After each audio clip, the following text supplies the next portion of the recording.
Tasteland, ഞാൻ നീത രാജീവ്. നമുക്കിന്ന് ഇടിച്ചക്ക ഉപയോഗിച്ചിട്ടൊരു മസാലക്കറി റെഡിയാക്കാം. സാധാരണയായിട്ട് നമ്മള് ഇടിച്ചക്ക തോരനൊക്കെയാണ് ചെയ്യാറുള്ളത്.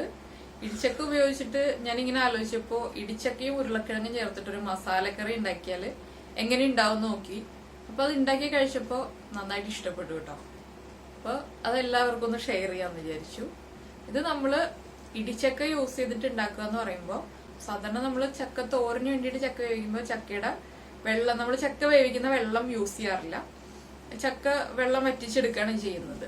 ഇതിപ്പോ എനിക്ക് എളുപ്പം ജോലി കഴിയാൻ വേണ്ടിയിട്ട് ഞാൻ ചെയ്ത രീതി എങ്ങനെയാന്ന് വെച്ചിട്ടുണ്ടെങ്കിൽ, ഞാനിപ്പോ ചക്ക എടുത്തിട്ട് 2 ചക്ക എടുത്തിട്ട് ഒരുമിച്ച് തന്നെ കട്ട് ചെയ്തു. അത് നന്നായിട്ട് കഴുകി ക്ലീൻ ചെയ്തിട്ട് ഒരുമിച്ച് വേവിച്ചെടുത്തു. 2-3 ഡിഷ് ഉണ്ടാക്കാനുള്ള പ്ലാൻ ആയിരുന്നു. ഒരുമിച്ച് വേവിച്ചു വെച്ചു. പിന്നെ ഡിഷ് ഉണ്ടാക്കുന്നത് അടുത്തടുത്ത ദിവസങ്ങളിലാണ്. ഒരുമിച്ച് തന്നെ നമുക്ക് ഉണ്ടാക്കിയിട്ട് കഴിച്ചു തീർക്കാൻ പറ്റില്ല. അപ്പോൾ ഇടിച്ചക്ക തോരനും കട്ട്ലറ്റിനും ഇടിച്ചക്ക മസാലക്കറിക്ക് വേണ്ടിയിട്ട് ഞാൻ ഒരുമിച്ചാണ് ചക്ക വേവിച്ചത്. അതില് നമ്മള് തോരനും കട്ട്ലറ്റിനും വെള്ളം ഇല്ലാതെ ചക്ക എടുത്തു. ഒട്ടും വേവിച്ച വെള്ളം ഒട്ടും ഇല്ലാതെ തന്നെ ചക്ക മാറ്റി വെച്ചിട്ട് ഈ ചക്ക കറിക്ക് വേണ്ടിയിട്ട് ആ ചക്ക വേവിച്ച വെള്ളം അങ്ങനെ തന്നെ എടുത്ത് ചക്കയുടെ കൂടെ എടുത്ത് ചൂട് മാറിയപ്പെടുത്ത് ഫ്രിഡ്ജിൽ വെച്ചു. അടുത്ത ദിവസമാണ് ഞാൻ കറി ഉണ്ടാക്കിയത്. അപ്പൊ എന്ന് വെച്ചാൽ ചക്ക വേവിച്ച വെള്ളം കൂടി നമുക്ക് അതിൽ കിട്ടുമ്പോൾ നല്ല ടേസ്റ്റ് ആണ് ആ കറിക്ക്. അതുപോലെ തന്നെ നമ്മളിതില് മല്ലിയും മുളകും ഒക്കെ മുഴുവനായിട്ട് തന്നെ വറുത്തിട്ടാണ് കറി ഉണ്ടാക്കിയത്. മല്ലിപ്പൊടി മുളക് പൊടി അല്ല യൂസ് ചെയ്തിരിക്കുന്നത്. മല്ലിപ്പൊടി മുളക് പൊടിയാണ് യൂസ് ചെയ്യുന്നതെങ്കിൽ അതിന്റെ അളവ് ഞാൻ പറഞ്ഞിട്ടുണ്ട്, എത്ര അളവിൽ ചേർക്കണം എന്നുള്ളത്. ഇതിപ്പോ നമുക്ക് നല്ല നാടൻ രീതിയിൽ ചെയ്യാൻ വേണ്ടിയിട്ടാണ് മല്ലിയും മുളകൊക്കെ അങ്ങനെ തന്നെ വറുത്ത് തേങ്ങയുടെ ഒപ്പം തന്നെ നമ്മൾ വറുത്തിട്ട് അരച്ചത്. അപ്പൊ അതിനൊരു നല്ല കുറച്ചുകൂടി ഒരു നാടൻ ടേസ്റ്റ് കിട്ടും അങ്ങനെ നമ്മൾ ചെയ്യുമ്പോൾ. അപ്പൊ എങ്ങനെയാണ് ഈ ഇടിച്ചക്ക കറി ഉണ്ടാക്കുന്നതെന്ന് നമുക്ക് നോക്കാം.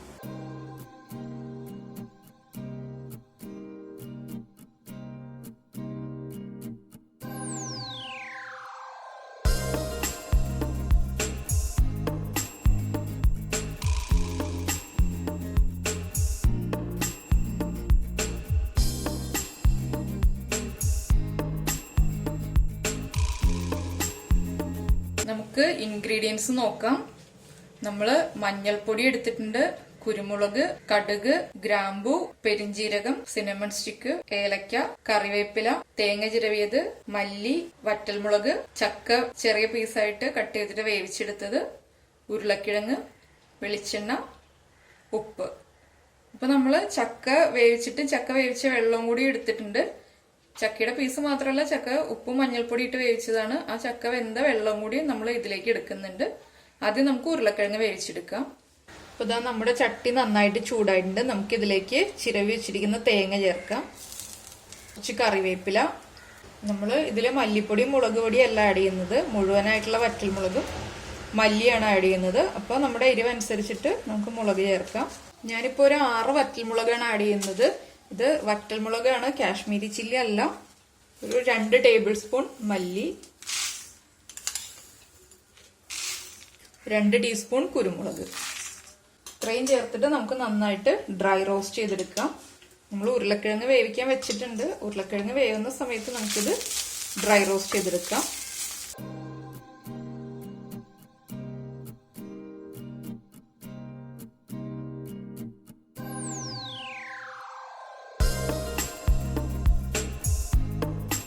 മല്ലിയും മുളകും മുഴുവനായിട്ട് ചേർക്കുന്നത് കൊണ്ട് നമ്മൾ തേങ്ങ റോസ്റ്റ് ചെയ്യാൻ തുടങ്ങുമ്പോൾ തന്നെ മല്ലിയും മുളകും ചേർത്താലേ ഇത് നന്നായിട്ട് റോസ്റ്റ് ആയി കിട്ടുള്ളൂ. അല്ലെങ്കിൽ ആദ്യം മല്ലിയും മുളകും റോസ്റ്റ് ചെയ്ത് മാറ്റിയതിന് ശേഷം തേങ്ങ റോസ്റ്റ് ചെയ്തെടുക്കുക.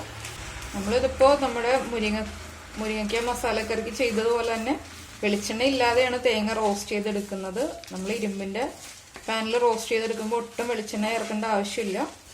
ഫ്ലെയിം കൂട്ടി വയ്ക്കാം. ആദ്യം നമ്മൾ റോസ്റ്റ് ചെയ്ത് തുടങ്ങുമ്പോൾ ഹൈ ഫ്ലെയിമിൽ വെച്ച് റോസ്റ്റ് ചെയ്യാം. അതിനുശേഷം ഒരു ഹാഫ് പോർഷൻ തേങ്ങ ഒന്ന് കളറൊക്കെ ചേഞ്ചായി വരുമ്പോൾ നമുക്ക് ഫ്ലെയിം കുറച്ച് വയ്ക്കാം.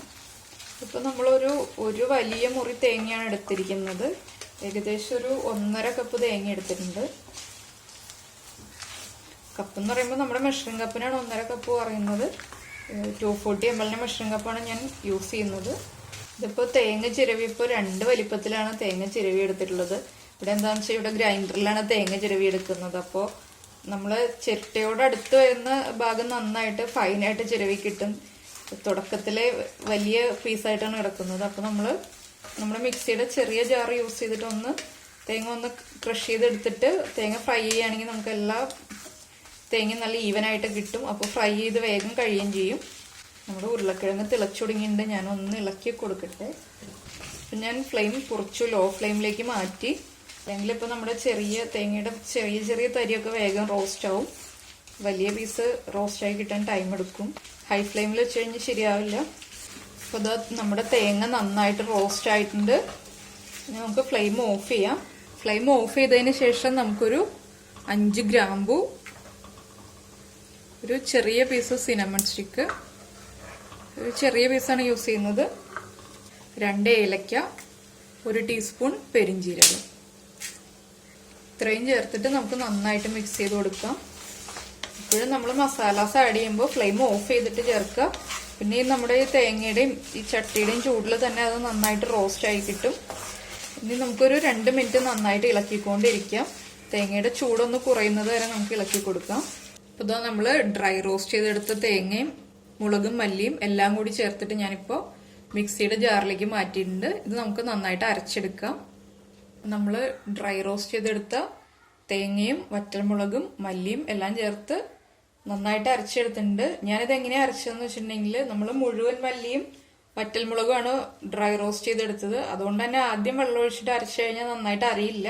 നമ്മൾ മിക്സിയുടെ ജാറിലേക്ക് നമ്മൾ ഡ്രൈ റോസ്റ്റ് ചെയ്തെടുത്ത എല്ലാം കൂടി ഇട്ടിട്ട് ഒരു 2-3 മിനിറ്റ് ഒന്ന് ക്രഷ് ചെയ്തെടുക്കുക. അതിനുശേഷം നന്നായിട്ട് കുറച്ചായിട്ട് വെള്ളം ചേർത്തിട്ട് നന്നായിട്ട് അരച്ചെടുക്കുക. അപ്പോൾ നമ്മുടെ ഉരുളക്കിഴങ്ങ് നന്നായിട്ട് വെന്തിട്ടുണ്ട്. ഇതിലേക്ക് നമ്മൾ വേവിച്ച് വെച്ചിരിക്കുന്ന ആ ചക്ക വേവിച്ച വെള്ളം ഉൾപ്പെടെ ചേർക്കുക. നമുക്ക് ഫ്ലെയിം ഓൺ ചെയ്യാം.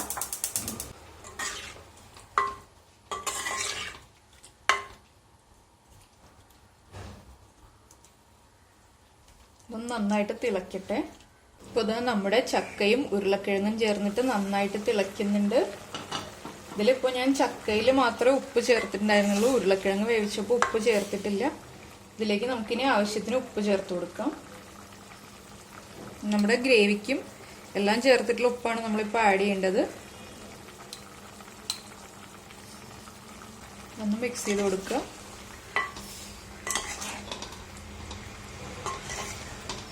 ഇതിലേക്ക് നമ്മൾ അരച്ചെടുത്തിരിക്കുന്ന അരപ്പ് ചേർക്കാം.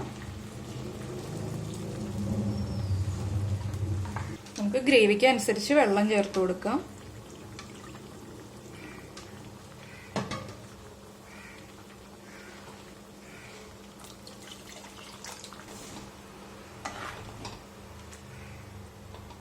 മല്ലിയും മുളകും എല്ലാം ചേർത്തിട്ടാണ് അരച്ചെടുത്തത്. അപ്പോൾ നല്ല മല്ലിയുടെയും മുളകിന്റെയും മസാലയുടെ എല്ലാം സ്മെല്ല് വരുന്നുണ്ട്. നമുക്ക് കുറച്ചും കൂടി വെള്ളം ചേർക്കാം.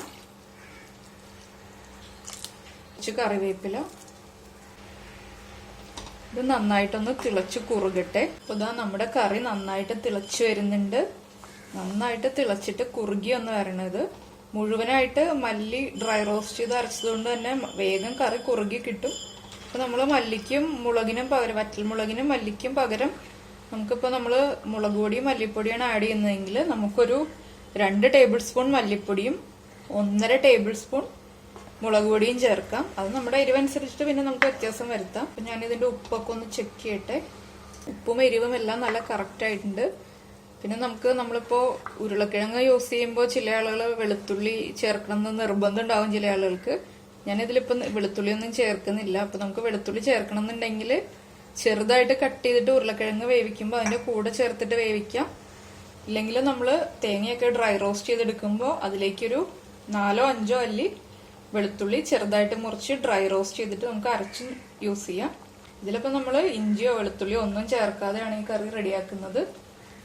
നമ്മളിപ്പോൾ ഉരുളക്കിഴങ്ങ് നേരത്തെ വേവിച്ച് വെച്ചിട്ടുണ്ട്. അല്ലെങ്കിൽ നമ്മൾ വേറെ എന്തെങ്കിലും കറി ഉണ്ടാക്കാൻ വേണ്ടിയിട്ട് കൂടുതൽ ഉരുളക്കിഴങ്ങ് വേവിക്കുകയാണെന്നുണ്ടെങ്കിൽ അതുപോലെ ചക്കയും നമ്മൾ ഇപ്പോൾ കട്ട്ലറ്റ് ഉണ്ടാക്കാനോ ഇടിച്ചക്ക തോരൻ ഉണ്ടാക്കാനോ ഏതെങ്കിലും പർപ്പസിൽ നമ്മൾ കൂടുതലായിട്ട് ചക്ക വേവിച്ചെടുക്കുകയാണെന്നുണ്ടെങ്കിൽ നമുക്ക് ഇതുപോലെ അരപ്പ് മാത്രം റെഡിയാക്കിയിട്ട് വേഗം തന്നെ ഈ കറി റെഡിയാക്കി എടുക്കാം.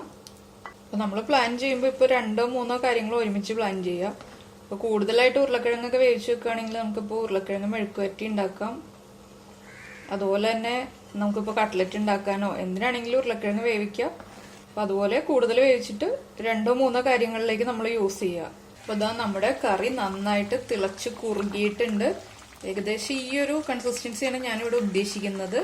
ഇതിപ്പോൾ ഞാൻ അരപ്പ് ചേർത്തതിന് ശേഷം ഒരു 7 മിനിറ്റ് നന്നായിട്ട് ഹൈ ഫ്ലെയിമിൽ ഇട്ടിട്ട് തിളച്ചുകൊണ്ടിരിക്കുകയായിരുന്നു കറി. ഹൈ ഫ്ലെയിമിൽ തന്നെയാണ് വെച്ചിരുന്നത്. ഇതിപ്പോൾ സാധാരണയായിട്ട് നമ്മൾ വീടുകളിൽ യൂസ് ചെയ്യുന്ന നമ്മുടെ 2 ബർണർ സ്റ്റൗവിലാണെങ്കിൽ നമ്മൾ ഹൈ ഫ്ലെയിമിൽ വെച്ചിട്ട് ഒരു 10 മിനിറ്റ് തിളപ്പിച്ചെടുക്കുക. അതിനുശേഷം നമുക്ക് ഫ്ലെയിം ഓഫ് ചെയ്യാം. ഇതിപ്പോൾ ഞാൻ 6 മിനിറ്റാണ് നന്നായിട്ട് തിളപ്പിച്ചെടുത്തത്. ഞാൻ അരപ്പ് ചേർത്തതും ചക്കയും ഉരുളക്കിഴങ്ങും വേവിച്ചതും എല്ലാം ചേർത്തിട്ട് ഒരു 1.25 ലിറ്റർ വെള്ളം ഇതിൽ യൂസ് ചെയ്തിട്ടുണ്ടായിരുന്നു. വെള്ളമൊക്കെ നമ്മുടെ അളവനുസരിച്ചിട്ട് നമുക്ക് വ്യത്യാസം വരുത്താം. ഞാൻ പറഞ്ഞു എന്നുള്ള വെള്ളത്തിന്റെ അളവൊന്ന്. ഇതിലേക്ക് നമുക്കിനി വറവ് ചേർക്കാം. നമുക്ക് ഈ സ്റ്റൗവിൽ നിന്ന് ഇത് മാറ്റാം. നമ്മൾ വറവിടാൻ വേണ്ടിയിട്ട് ഒരു പാൻ വെച്ചിട്ടുണ്ട്. പാൻ നന്നായിട്ട് ചൂടായി. ഇതിലേക്ക് നമുക്ക് വെളിച്ചെണ്ണ ചേർക്കാം. നമ്മളിപ്പോൾ ഈ കറിയിൽ ഇപ്പോൾ മാത്രമാണ് വെളിച്ചെണ്ണ യൂസ് ചെയ്യുന്നത്. നമ്മൾ തേങ്ങ റോസ്റ്റ് ചെയ്തപ്പോഴൊന്നും വെളിച്ചെണ്ണ ചേർത്തിട്ടുണ്ടായിരുന്നില്ല. നമ്മൾ ഇരുമ്പിന്റെ ചട്ടിയിൽ റോസ്റ്റ് ചെയ്യുമ്പോൾ വെളിച്ചെണ്ണ ആവശ്യമില്ല. നമ്മുടെ തേങ്ങയിൽ നിന്ന് ഇറങ്ങുന്ന എണ്ണ കൊണ്ട് തന്നെ നമുക്ക് നന്നായിട്ട് റോസ്റ്റ് ചെയ്തെടുക്കാം. അപ്പോൾ ഇതാ വെളിച്ചെണ്ണ ചൂടായിട്ട് നമുക്ക് കുറച്ച് കടുക് ചേർക്കാം.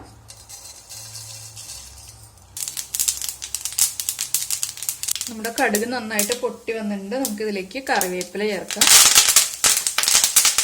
ഇതിലേക്ക് നമുക്ക് കട്ട് ചെയ്ത് വെച്ചിരിക്കുന്ന വറ്റൽമുളക് ആഡ് ചെയ്യാം. നമുക്ക് ഇനി ഈ വറവ് റെഡിയാക്കിയത് കറിയിലേക്ക് ചേർത്ത് കൊടുക്കാം. അപ്പോൾ ഇതാ നമ്മൾ കറിയിലേക്ക് വറവ് ചേർത്തിട്ടുണ്ട്. ഞാൻ വറവ് ചേർക്കുന്നത് കാണിക്കാതിരുന്നത് എന്താണെന്ന് വെച്ചിട്ടുണ്ടെങ്കിൽ നമ്മുടെ മുളകൊക്കെ കരിഞ്ഞു പോകും വേഗം തന്നെ ചേർത്തില്ലെങ്കിൽ. അപ്പോൾ വറവ് ചേർത്തതിന് ശേഷം നമുക്ക് നന്നായിട്ടൊന്ന് മിക്സ് ചെയ്യാം. ഞാനിപ്പോൾ കറി ഇനിയിപ്പോൾ രാത്രിയിലേക്കാണ് ഉണ്ടാക്കിയത്. രാത്രി മാത്രമേ ഇനി കറി സെർവ് ചെയ്യുന്നുള്ളൂ. ഉച്ചയ്ക്കാണ് ഇപ്പോൾ ഞാൻ കറി റെഡിയാക്കിയിരിക്കുന്നത്. പക്ഷെ നമ്മുടെ ചക്കയിലേക്കും ഉരുളക്കിഴങ്ങിലേക്കും നന്നായിട്ട് ഈ മസാലയൊക്കെ പിടിച്ച് നന്നായിട്ട് അതിന് ടേസ്റ്റ് വരുന്നതിന് വേണ്ടിയിട്ട് നമ്മളിപ്പോൾ തന്നെ സെർവ് ചെയ്യുന്നില്ല, രാത്രി സെർവ് ചെയ്യുന്നുള്ളൂ. അപ്പോൾ ബാക്കി നമുക്ക് കാണാം. അപ്പൊ ഞാനിതൊന്ന് ചൂട് മാറിക്കഴിയുമ്പോൾ നന്നായിട്ട് അടച്ചു വെക്കും. ഇപ്പൊ ഇതാ നമ്മുടെ ഇടിച്ചക്ക ഉരുളക്കിഴങ്ങ് മസാലക്കറി റെഡി ആയിട്ടുണ്ട്. വെജിറ്റേറിയൻസിന് ഇറച്ചിക്കറിയുടെ ഒക്കെ ഒരു ടേസ്റ്റിൽ തന്നെ നന്നായിട്ട് കഴിക്കാൻ പറ്റുന്ന കറിയാണിത്. അപ്പൊ എല്ലാവരും ഇത് ഉണ്ടാക്കിയിട്ട് ചോറിന്റെ കൂടെ ഒക്കെ കഴിക്കുക. നമുക്ക് അടുത്ത ഡിഷുമായിട്ട് അടുത്ത ദിവസം കാണാം. ബൈ.